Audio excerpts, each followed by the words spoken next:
नमस्कार दोस्तों, मैं पुष्पेंद्र गौतम आज आपके सामने लेकर आया हूँ हिस्ट्री का जो है एक प्रकार से ये 10th लेक्चर है। इसके बारे में हम जो है जानेंगे। ये 11th लेक्चर, 10th तो हो चुका है, ये 11th लेक्चर है। तो आज जो हम जानेंगे, आज हमने जो है मराठा से आंग्ल मराठा युद्ध तक जान लिया था। आज जो हम सिखों के बारे में थोड़ा जानेंगे और जो नेक्स्ट लेक्चर हमारा आएगा वो आंग्ल सिख युद्ध से रिलेटेड होगा। उसके बाद जो हम चलेंगे तो थोड़े बहुत रहेंगे कि कौन कौन सी यहाँ पे व्यवस्थाएं आई, रैयतवाड़ी व्यवस्था, मालवाड़ी व्यवस्था, ये वैसी व्यवस्थाएं जितनी आई इनके बारे में हम थोड़ा जान लेंगे। प्रथाएं कौन कौन सी एक प्रकार से यहाँ पे अंग्रेजों ने जो है प्रथाएं एक प्रकार व्यवस्थाएं चालू की थी। इसके बाद जो हमारी आई थी, हम 1857 के विद्रोह के कारण जानेंगे और उसके बाद हम ये जान लेंगे कि कौन कौन से गवर्नर थे यहाँ पे। और उसके बाद जो हम सीधा चलेंगे महात्मा गांधी से रिलेटेड टॉपिक पे चलेंगे। तो 1857 से 1905 ईस्वी तक के हिस्ट्री के बारे में हम जानेंगे। इसके बाद तो आज हम जो जानेंगे वो हमारा जो लेक्चर है वो आंग्ल सिख के युद्ध से रिलेटेड है। और सिखों के बारे में थोड़ा हम यहाँ पे जानेंगे कि सिखों के बारे में क्या हुआ था। तो सबसे पहले जो हुआ था 1716 ईस्वी की बात है। 1716 ईस्वी में जो था, सिखों के जो एक नेता थे बंदा बहादुर, उन्होंने क्या कर दिया, मुगलों के सेना के सामने आत्मसमर्पण कर दिया। अब मुगलों की सेना के सामने जब इन्होंने आत्मसमर्पण कर दिया, हुआ ये कि मुगलों ने क्या किया, इनका जो है वध कर दिया। मुगलों ने इन्होंने आत्मसमर्पण किया और उसके बाद भी उनका क्या कर दिया गया, वध कर दिया गया। अब जो हुआ कि सिख जो हो गए बंदा बहादुर के बाद, मृत्यु के बाद नेतृत्व विहीन हो गए। सिखों का कोई भी एक प्रकार से नेता नहीं रह गया। अब सिखों का जब कोई नेता नहीं रह गया तो सिख नेतृत्व विहीन हो गए। तो सिखों ने जो है साल में एक प्रकार से दो प्रथाएं स्टार्ट की। कौन कौन सी प्रथा स्टार्ट की थी? एक प्रथा इन्होंने स्टार्ट की थी सरबत खालसा प्रथा, और दूसरी प्रथा स्टार्ट की थी इनकी गुरुमत्ता प्रथा। एक्चुअल में हुआ यह था कि बैसाखी और दिवाली के पर्व पे, बैसाखी और दिवाली के पर्व पे इन्होंने जो है एक दो प्रथाएं मनानी स्टार्ट की। वो प्रथाएं कौन कौन सी थी? ये मतलब दो सभाएं ये करते थे, बैसाखी और दीपावली के समय पर्व पर ये दो सभाएं करते थे।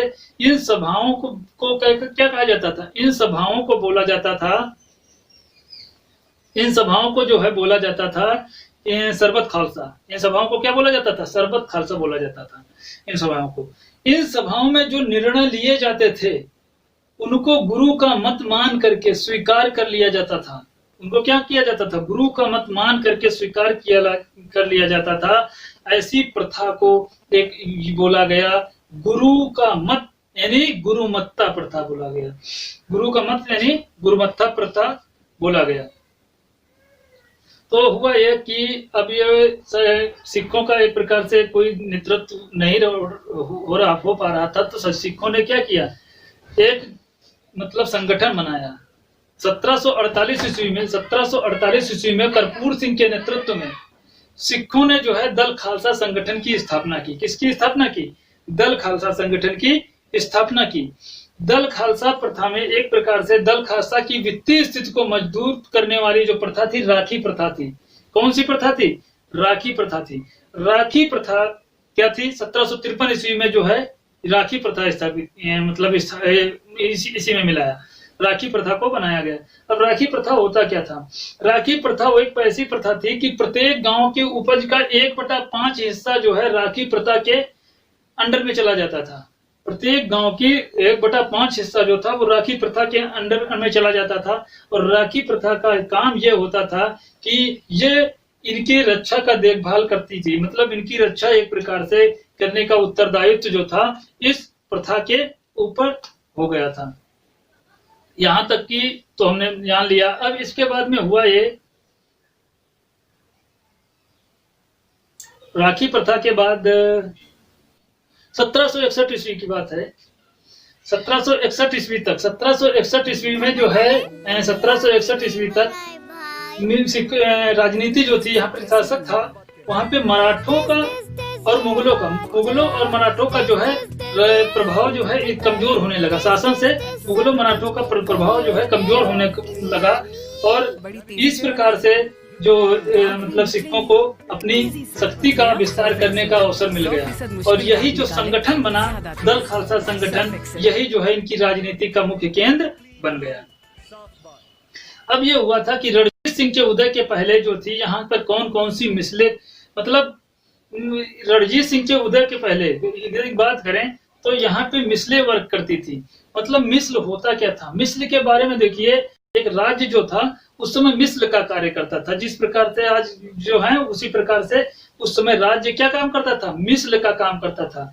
राज्य को क्या बोला जाता था, मिसल बोला जाता था। जिस पर राज्य करता था राजा, उसको मिसल बोला जाता था। जैसे आज जो है मतलब स्टेट का जो मतलब हेड होता, वैसे ही वहां का शासक होता था जिसपे शासन करता था। उस समय रणजीत सिंह के उदय के पहले यहाँ पंजाब में 12 मिसलें काम करती थी। कितने मिसलें कार्य करती थी?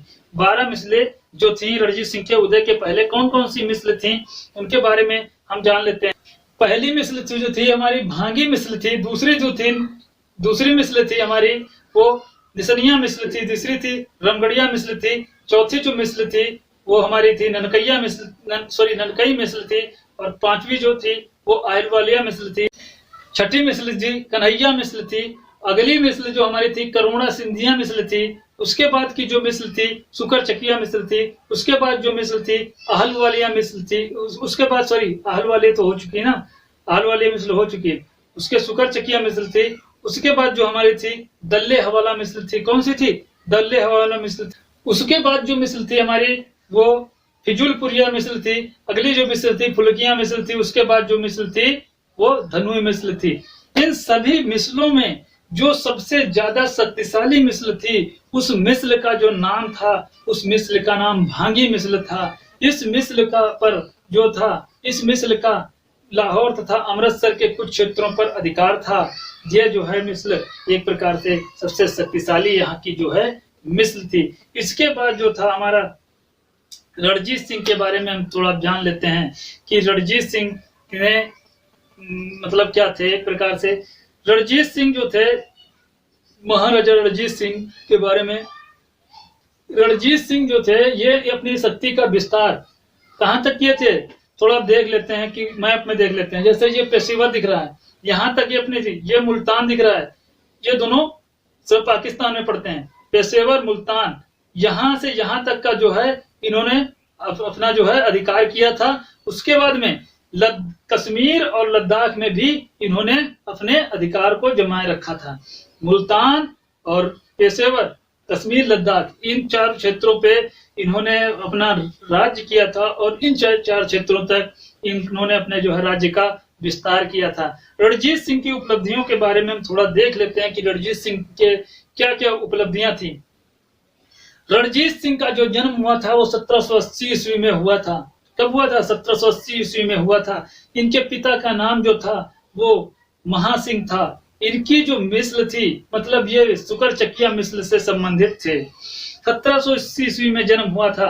1797 ईस्वी में जमान शाह के नेतृत्व में पंजाब पर आक्रमण हुआ।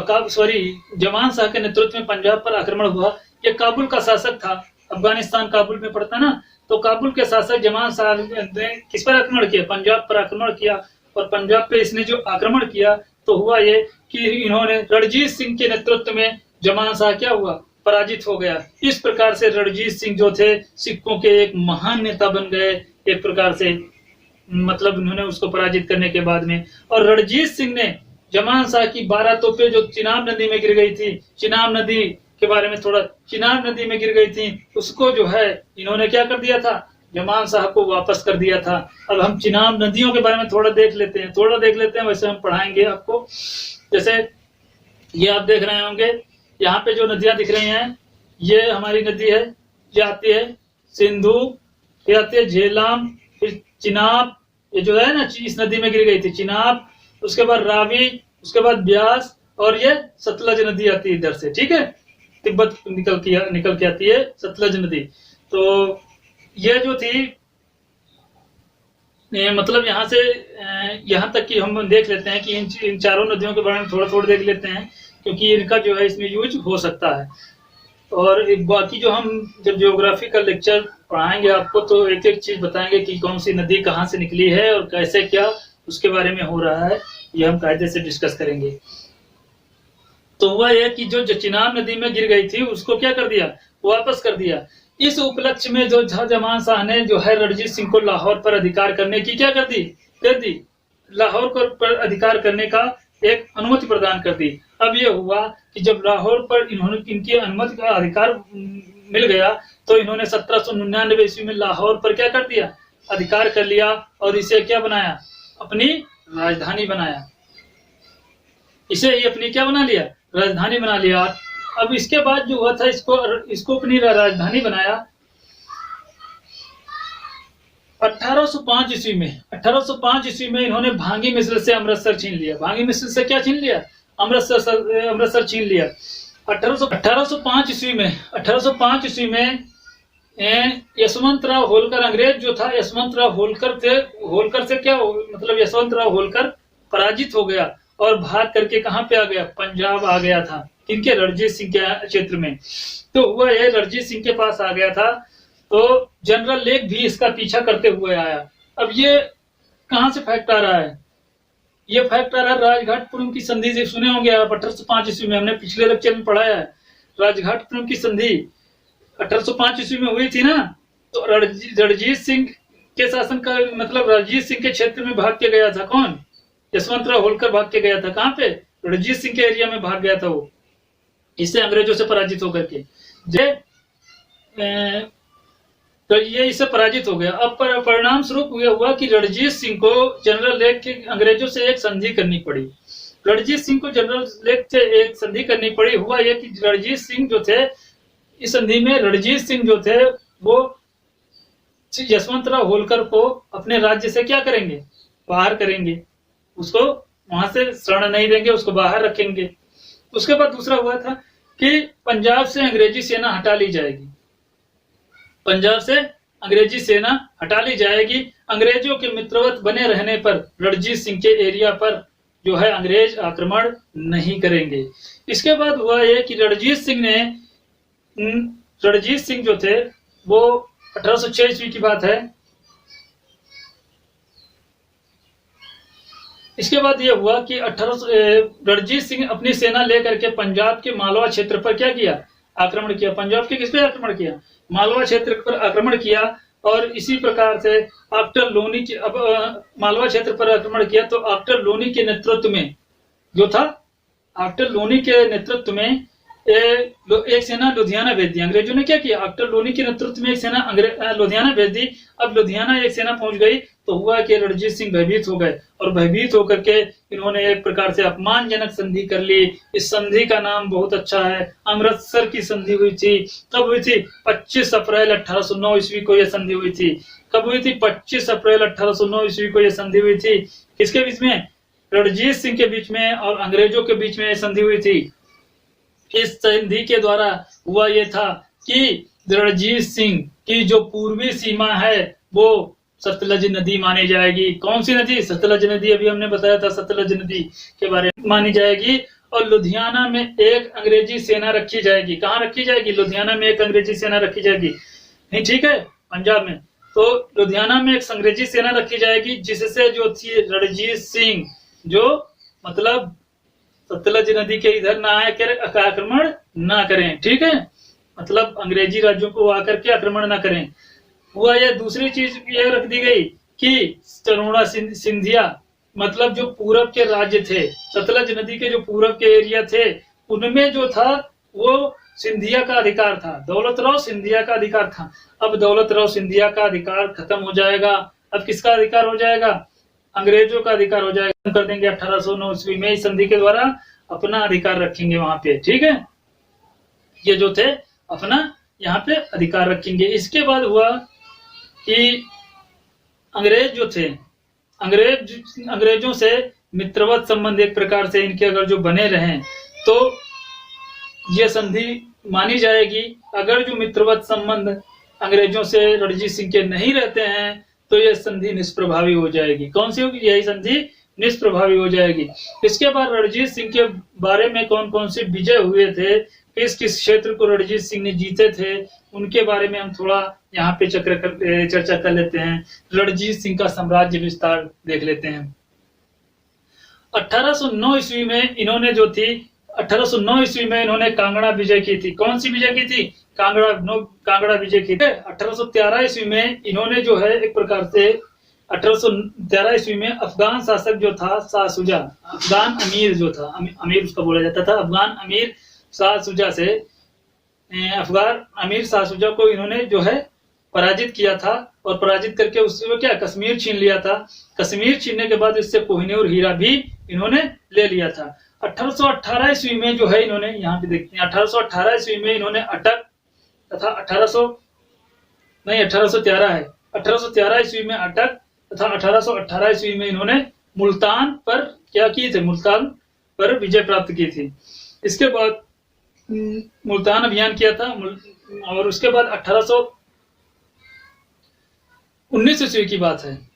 1819 ईस्वी में अफगान का जो शासक था, अफगान का एक प्रकार से गवर्नर था, अफगान शासक गवर्नर जो था तो जब्बर खां से कश्मीर भी छीन लिया था। एक प्रकार से इन्होंने कश्मीर पर विजय प्राप्त की थी। इसके बाद 1820-21 में इन्होंने जो था 1820-21 में उन्होंने डेरा गाजी खां, इस्माइल खां और लेह पर अपना जो है अधिकार कर लिया था। 1832 ईस्वी की बात है। इसके बाद 1832 ईस्वी में इन्होंने जो था पेशेवर विजय की थी। पेशेवर के बारे में मैंने बताया था। 1832 ईस्वी में इन्होंने पेशेवर विजय की थी और इसके बाद जो था 1833-34 ईस्वी में इन्होंने जो एक प्रकार से कबीलों को एक प्रकार से पराजित किया था। मुजीर कबीले थे, उनको पराजित किया था। मुजारी कबीले, कौन से?